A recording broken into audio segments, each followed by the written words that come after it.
chacun d'entre vous. Ça veut dire de vous accueillir en tant que président de la CBA 2016. Alors, mon nom est Benoît Fournier. C'est le lancement annuel de notre campagne de souscription. Alors, pour continuer à faire vivre nos églises et notre projet pastoral. Alors, on va commencer par un petit laïus que je vous ai composé qui nous invite à être généreux envers la CBA. Alors, ça s'intitule « Pourquoi donner à la CBA ?» Pourquoi, moi, je devrais donner de mon argent pour soutenir votre Église, notre Église? Parce que je suis baptisé, que l'Église n'appartient pas seulement aux curés qui se succèdent, un après l'autre, ni à ceux qui l'animent, mais bien à chaque baptisé, faisant partie d'une lignée de générations qui ont toujours eu à cœur de conserver un patrimoine collectif de grande valeur. Oui, mais pourquoi ce patrimoine-là a-t-il encore de la valeur aujourd'hui? Ce patrimoine religieux a de la valeur parce qu'il représente plus que des bâtisses, des édifices. Il inclut un projet pastoral, un projet de vie qui se construit sur notre terre depuis plus de 2000 ans. Ce projet, annoncer l'Évangile à la suite de Jésus-Christ. Une bonne nouvelle, bien sûr avec des valeurs indispensables pour bâtir un monde meilleur. Oui, mais pourquoi annoncer l'Évangile dans un monde qui semble s'en éloigner de plus en plus? C'est vrai que notre monde a changé. Les centres d'intérêt se sont déplacés vers la consommation, les loisirs, etc. Mais plus que jamais, un vide spirituel se fait sentir autour de nous, qui nous laisse croire que les gens ont toujours soif d'absolu, de vie intérieure, de paroles qui peuvent nourrir leur foi, leur espérance et leur charité. Bien sûr que si nous ne le faisons pas, d'autres groupements ou sectes s'en chargeront, car bien sûr la nature a horreur du vide. Mais comme on peut le constater à travers les événements qui secouent régulièrement notre planète ces temps-ci, c'est pas toujours pour le meilleur, ce vide. Mais alors, pourquoi donner afin de soutenir une Église en déclin? L'Église n'est pas en déclin, mais en croissance dans plusieurs pays. Par contre, elle est un peu en décroissance au Québec à cause de différents facteurs, comme la Révolution tranquille qu'on a vécue, les abus de pouvoir, les scandales sexuels, etc. On pourrait trouver différentes causes de ce déclin. Mais le message du Christ, lui, demeure plus actuel que jamais. Et c'est le défi de notre pape François. Ce défi qu'il nous lance, à nous tous, et particulièrement aux membres des équipes pastorales, en cette année jubilaire de la miséricorde. Ce défi, faire connaître la miséricorde de Dieu. Ce défi s'opérera par un dynamisme renouvelé, des réformes, des disciples aussi audacieux et une joie contagieuse, comme nous dit le pape François, une joie contagieuse dans un temps où l'inquiétude, la tristesse semblent vouloir gagner du terrain dans les cœurs. En somme, votre Église, notre Église, mon Église a besoin de bénévoles, de personnes engagées à cette grande et belle mission. Et elle a aussi besoin d'un soutien financier généreux. Donc, je vous remercie à l'avance pour votre don volontaire. Oui, mais pourquoi? Pourquoi? OK, j'ai compris. J'appartiens à cette Église et je donne ma part de CBA 2016. Et pour l'avenir de l'Église, eh bien, je fais confiance à l'Esprit Saint. Merci.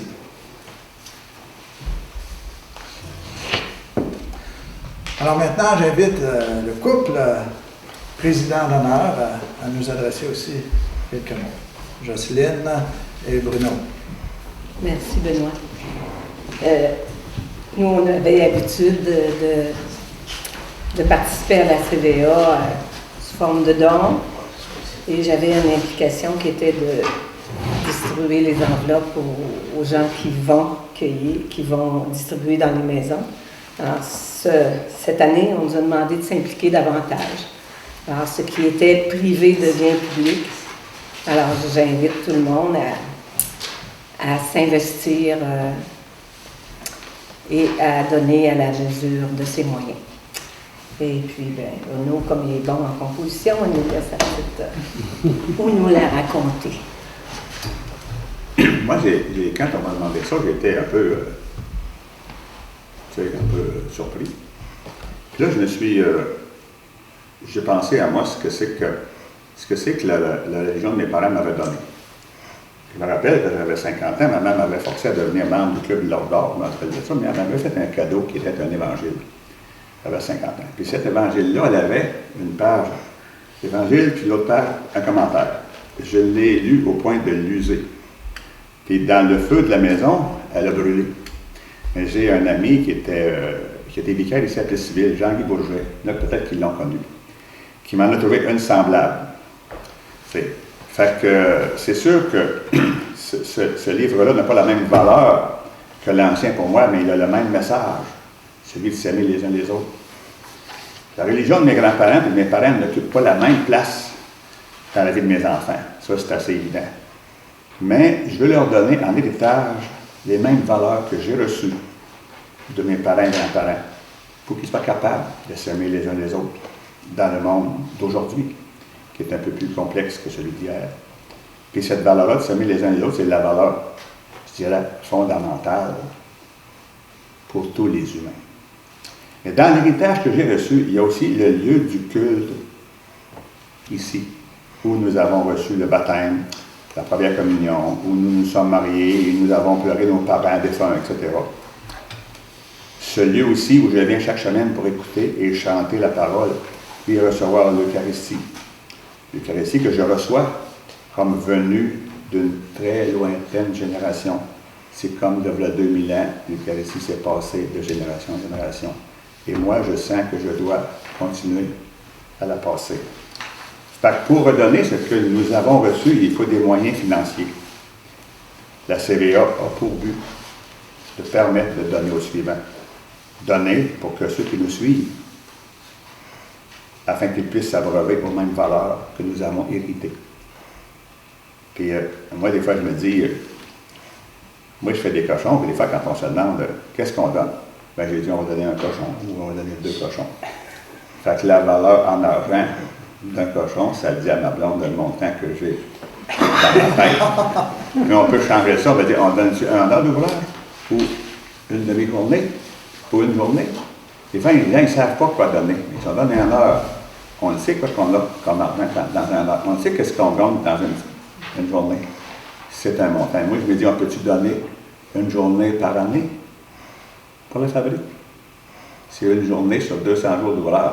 Il y en a encore 160, par rien fait, c'est pas si pire. Fait que, je me dis, je me sens en devoir de léguer à mes enfants le lieu de culte. C'est pour ça que j'invite tout le monde à être généreux dans la mesure de ses moyens, c'est sûr. Je vous remercie d'avance.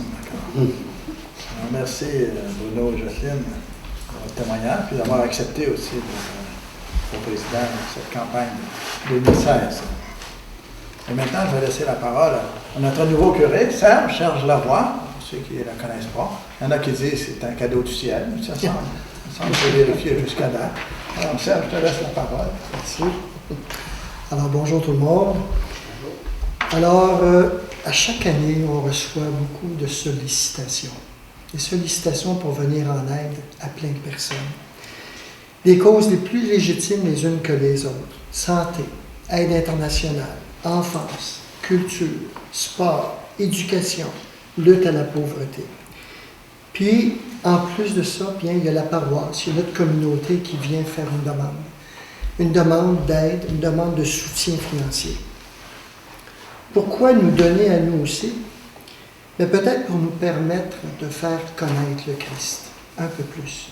Pas le connaître de façon intellectuelle, comme si c'était un personnage qui avait passé dans l'histoire, mais de le connaître comme quelqu'un qui peut changer notre vie, comme quelqu'un qui peut changer notre façon de nous percevoir personnellement, de percevoir les autres, de percevoir l'environnement, puis de percevoir Dieu lui-même. Pourquoi donner? Bien, peut-être pour nous permettre aussi de présenter un chemin parmi les autres, un chemin qui peut nous assurer un bonheur durable. Puis ça, le bonheur, il n'est pas facile à trouver.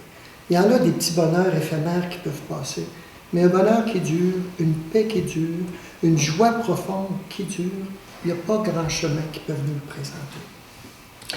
L'an dernier, je regardais un petit peu, je suis arrivé seulement au mois d'août, mais l'an dernier, en consultant mes confrères, alors j'ai pu remarquer qu'il y avait plusieurs familles qui avaient été accompagnées dans la préparation au baptême de leur enfant, accompagnées dans la préparation au catéchèse, que ce soit pour le baptême, la première communion, que ce soit pour la confirmation, des jeunes aussi, des jeunes adultes qui se présentent pour le sacrement de la confirmation, qui se présentent aussi pour recevoir le sacrement du mariage.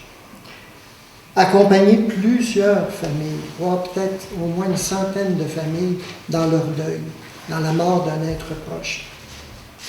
De les accompagner au salon, de les accompagner ici, de préparer une liturgie qui soit un hommage qui puisse aider à aller plus loin, à ne pas nous fermer sur le drame de la mort, mais à faire un pas, aller un peu plus loin.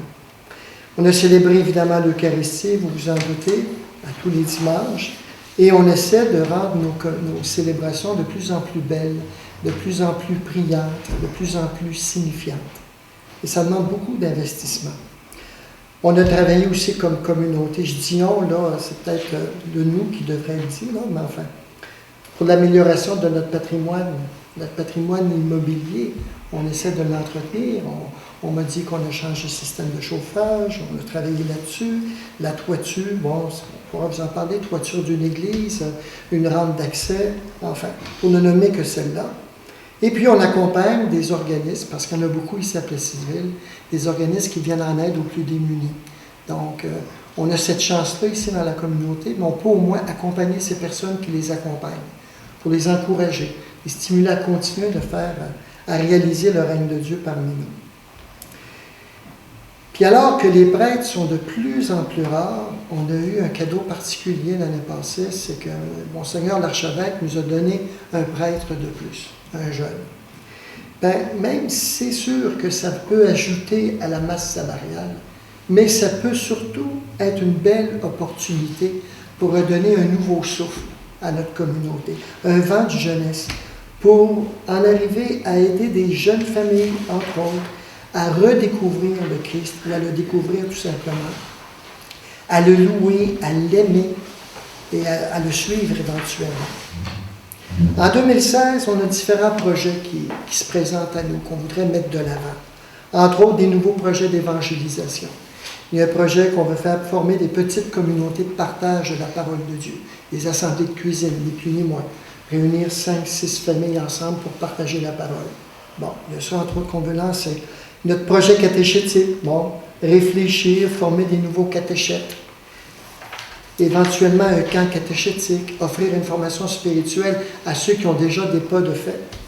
Ensuite, améliorer notre réseau de communication. On a commencé un nouveau site web, on veut l'améliorer. On veut se lancer encore plus dans des campagnes de publicité et d'information. Et comme équipe, on veut se rendre de plus en plus présent dans les 9 communautés paroissiales qui nous sont confiées. Alors ça aussi, c'est beaucoup de temps qu'on va investir. Et c'est la raison pour laquelle on pense qu'il est important d'avoir une personne qui pourra se dédier spécifiquement aux causes administratives et laisser l'équipe faire de la pastorale, se centrer plus sur sa mission d'évangélisation. Alors, vous comprenez qu'on a besoin de votre soutien, évidemment, pour faire ça. Soutien dans la prière, soutien à travers des engagements que les gens pourraient prendre, mais aussi soutien financier. Nous sommes conscients qu'il y a de moins en moins de personnes qui contribuent et je pense que la somme qui a été suggérée dans le petit feuillet, elle est réaliste, considérant le petit nombre actuel qui peuvent soutenir notre communauté. Alors merci à l'avance pour votre don. Merci pour la confiance que vous nous faites encore pour être avec vous dans la réalisation du règne de Dieu. Amen. Amen. Merci, M. le curé. Serge, merci beaucoup. Faites le tour pas mal. Tout ce qui bouge, tout ce qui vit dans nos paroisses. Hein? Parce qu'on est pour le moment ici dans l'unité de l'érable encore. Et avec nous, on a des représentants, des présidents des 5 fabriques de l'unité de l'érable. Alors, je vais laisser la parole à tour de rôle à ces présidents ou représentants. Je vais demander d'abord à M. Martin Nadeau de laisser la parole. Martin. Bien le bonjour à vous tous à cette conférence de presse du 4 février 2016, ainsi qu'aux personnes qui la visionneront par l'entremise de la TV communautaire de l'Érable. En mon nom personnel et au nom des marguilliers et marguillères de la paroisse Sainte-Marguerite-d'Auville de Plessisville, il me fait plaisir de vous souhaiter la plus cordiale des bienvenues en l'Église Saint-Calix. La rencontre de ce jour regroupe les 5 paroisses de l'unité pastorale de l'Érable, à savoir Notre-Dame de Lourdes, Saint-Pierre-Baptiste, Sainte-Sophie d'Halifax, Villeroy et de Plessisville. Le lancement de la campagne de financement de nos paroisses, communément appelée la CVA, Contribution volontaire annuelle, pour l'année en cours, aura 2 enjeux majeurs.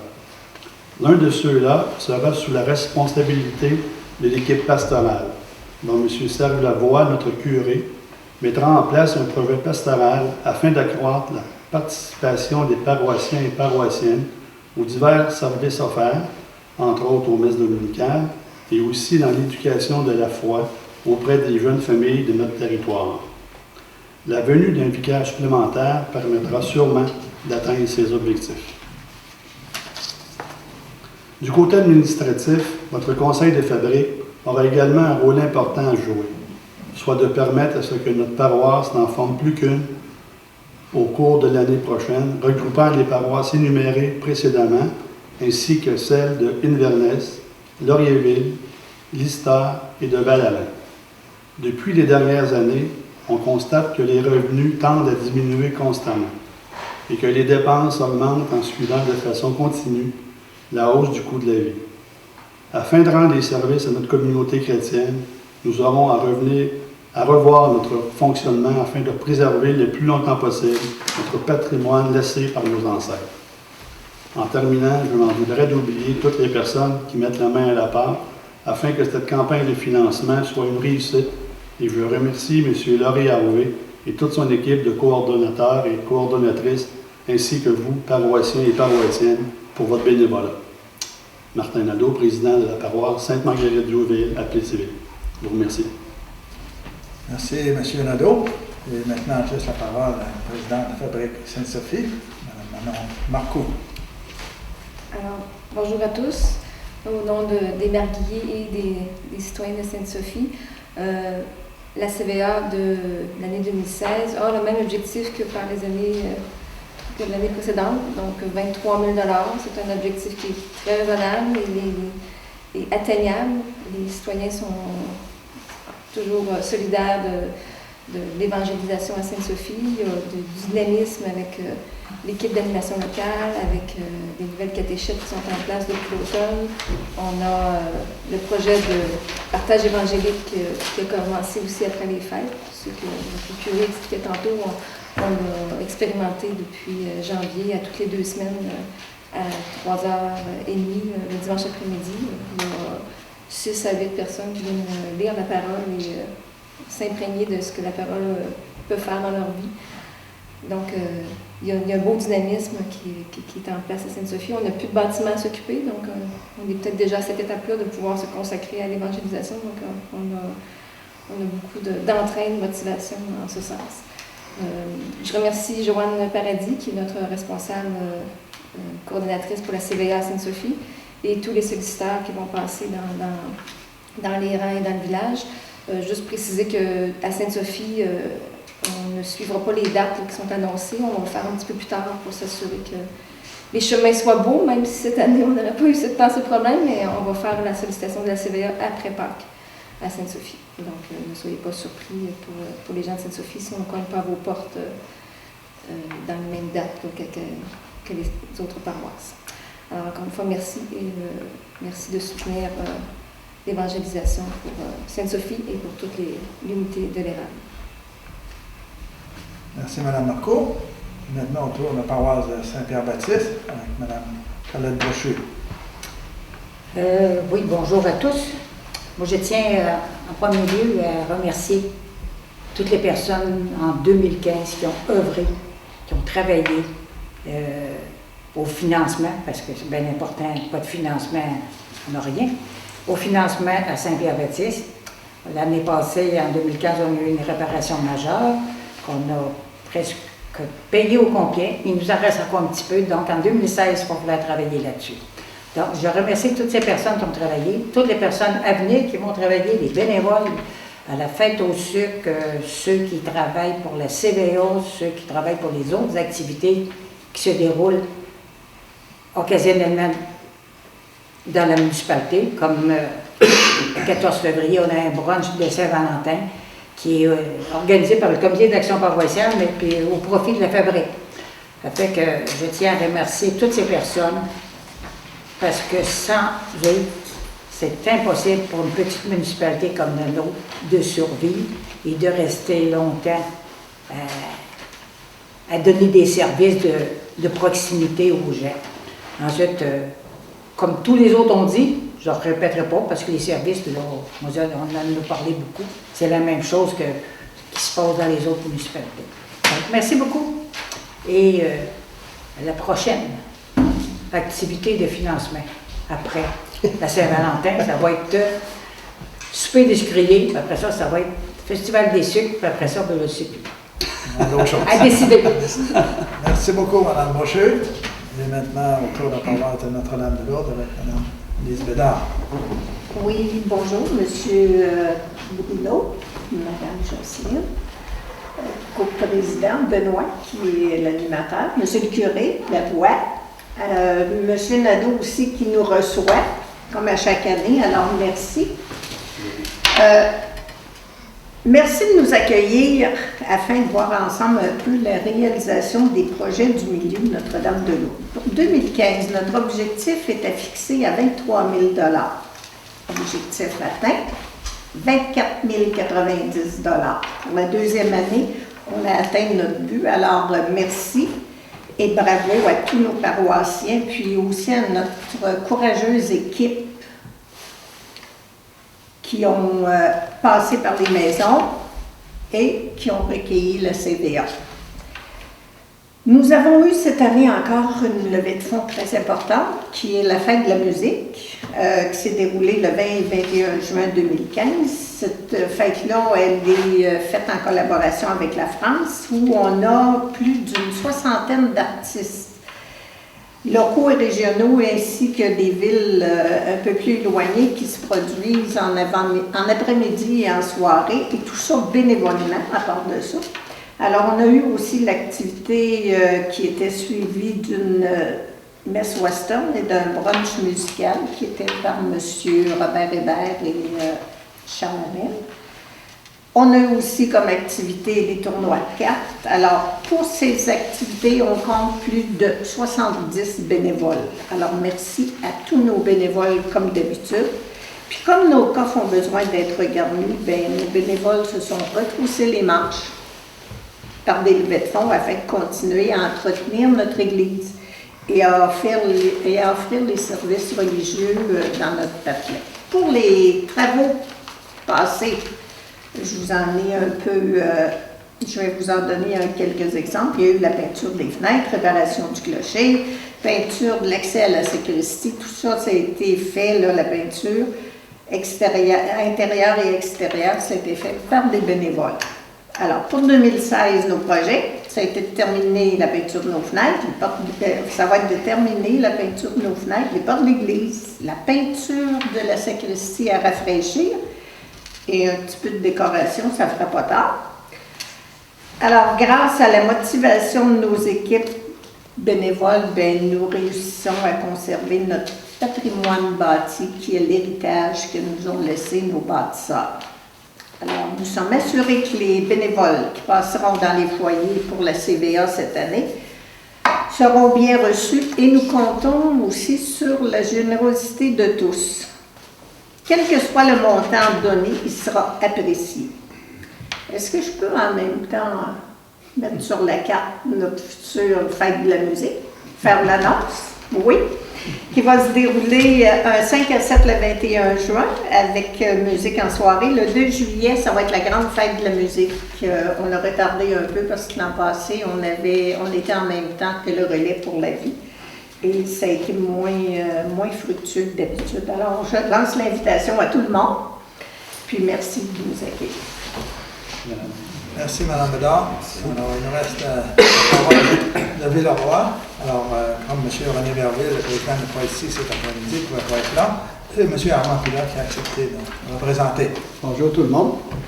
Nous autres, à Villeroy, vous savez qu'on est comme dans Sainte-Sophie, nous n'avons pas de bâtiment.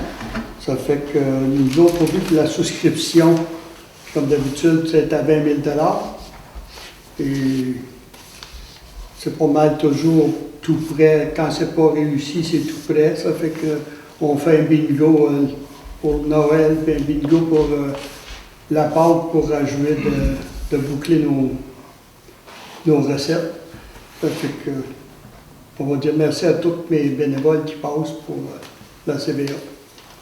Merci. Merci beaucoup, M. Pilote. Alors, je suis vraiment, encore une fois, émerveillé de voir tout le travail qui se fait dans chacune des 5 paroisses de l'unité d'Érable, avec les activités, avec beaucoup de créativité, pour amener des fonds. Pas juste d'argent, mais aussi de la vie dans nos paroisses. Alors, je tiens à vous remercier, vous, les leaders, et toutes vos équipes de bénévoles qui continuent à vous soutenir et à travailler fort pour garder cette vitalité-là dans chacune de nos paroisses. Et maintenant, je vais laisser aussi la parole à celui qui est responsable des bénévoles, principalement à Plessis-Ville, je pense, M. Arnaud. Plessis-Ville surtout. Alors, il fait un gros travail, surtout Plessis-Ville. Mais quand il y a des enveloppes et tout ça, vous êtes là quand même pour toutes les paroisses et tout ça. Alors, je vous laisse la parole, M. Arnaud. Oui, merci, M. Fournier. Bonjour à vous tous. Dans notre monde et dans notre Église en grande transformation, la prise en charge de notre communauté chrétienne par chacun de nous individuellement est une nécessité de premier plan. Au cours des dernières décennies, des centaines de solliciteurs, croyants et dévoués ont arpenté les rues errant de notre paroisse venus à la rescousse d'un clergé exténué à la fois par le gigantisme de la tâche et aussi par le nombre décroissant de ses prêtres. Discrètement, la réorganisation pastorale actuellement en cours et qui s'accélérera dans les prochaines années nous permettra de faire face à ce grand défi. Mais aujourd'hui, un défi plus près de nous est à réaliser dès maintenant, celui de maintenir et de poursuivre la CVA. Sans la CVA, la pérennité des services exemplaires que nous offrent nos prêtres, nos diacres, nos agentes de pastoral, nos responsables administratifs et d'entretien de nos lieux de culte ne pourront survivre.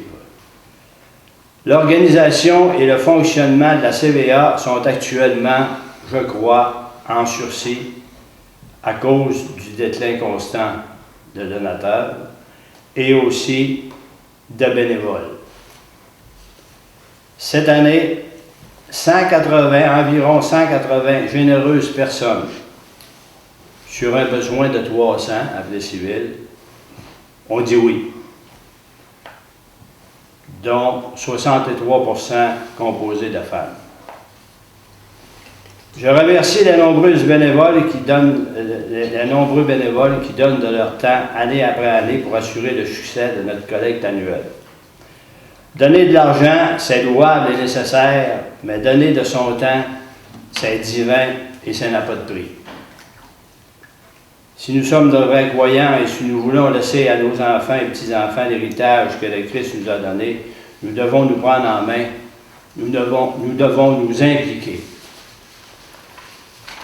J'en profite aussi pour inviter toutes les personnes qui, peu importe leur motif, ne sont pas des paroissiens pratiquants ou proches des activités pastorales. Elles peuvent, elles aussi, partager les valeurs chrétiennes et être sensibles au maintien et à la conservation du patrimoine religieux, à la construction d'un environnement social encore plus humain et chaleureux. Merci à l'avance à vous tous pour votre généreuse contribution à la campagne CVA 2016. Merci. Merci beaucoup, M. Harvey. Votre dévouement, chaque année, c'est toujours une grosse responsabilité à reprendre en main. Alors, merci encore pour tout ce que vous faites. Et je tiens à remercier chacun et chacune d'entre vous. Vous savez qu'il y aura bientôt la préparation des enveloppes pour ici, principalement, pour les 5 paroisses, ces enveloppes. Hein, M. Harvey?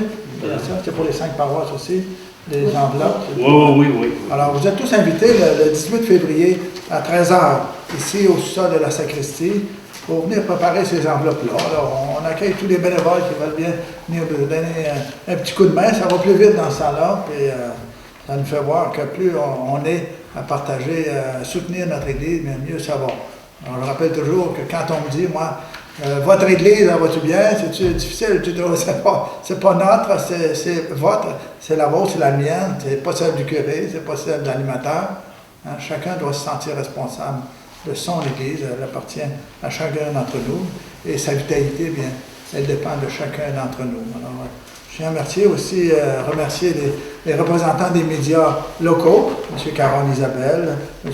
Hugues Laroche et M. Nicolas Morin pour votre présence ici, pour nous aider à faire la publicité sur notre CVA 2016. Alors, merci à chacun d'entre vous pour votre présence et bonne fin de journée. M. Harvey? C'est des questions posées. Des questions? Ah, OK. Oui.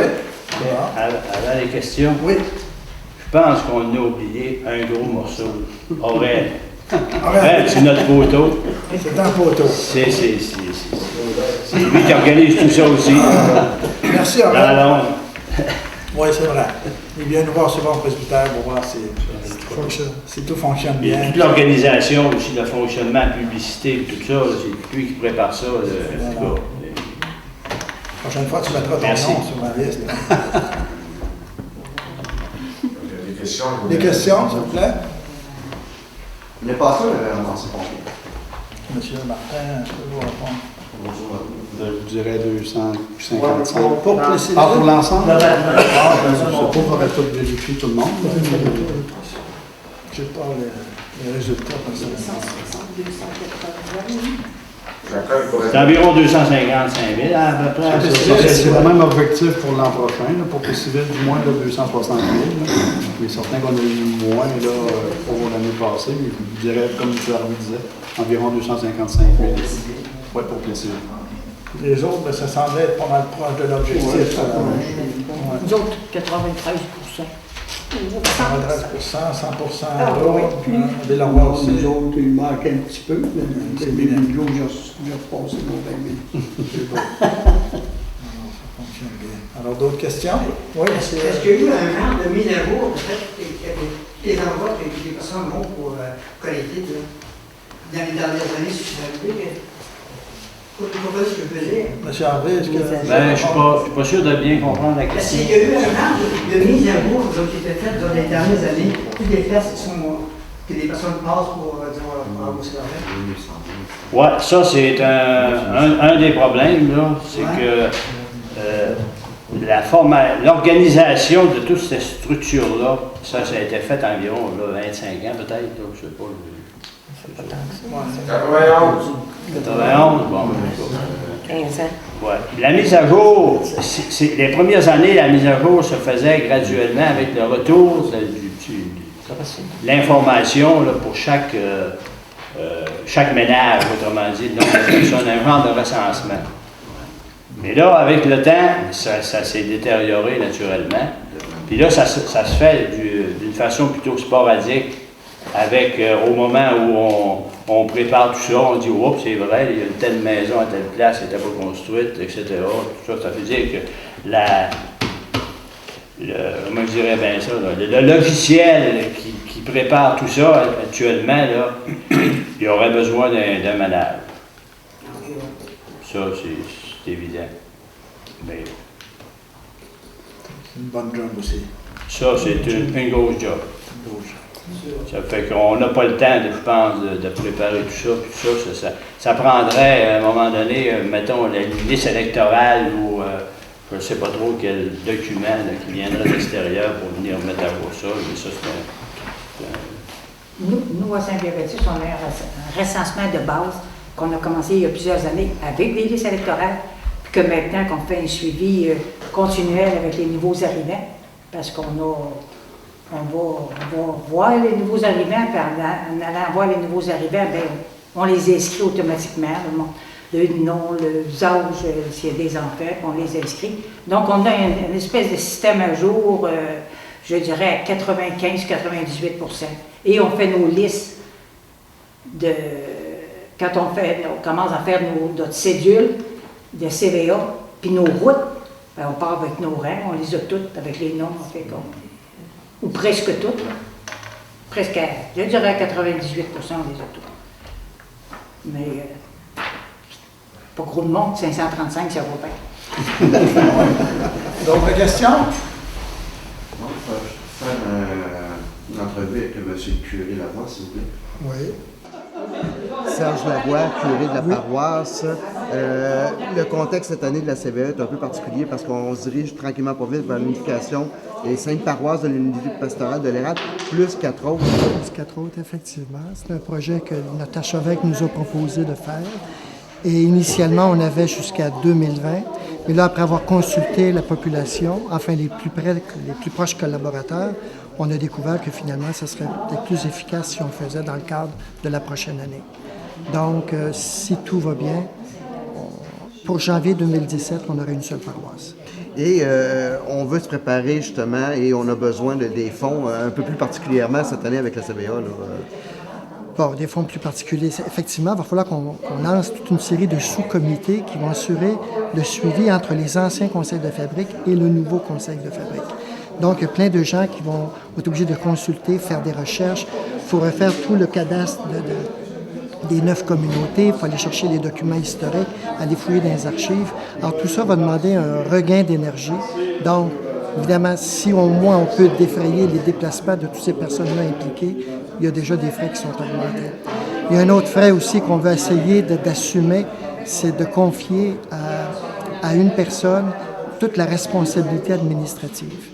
Une personne qui travaillerait soit un demi-temps dans l'année, qui gérait toute la partie juridique, administrative, les bâtiments.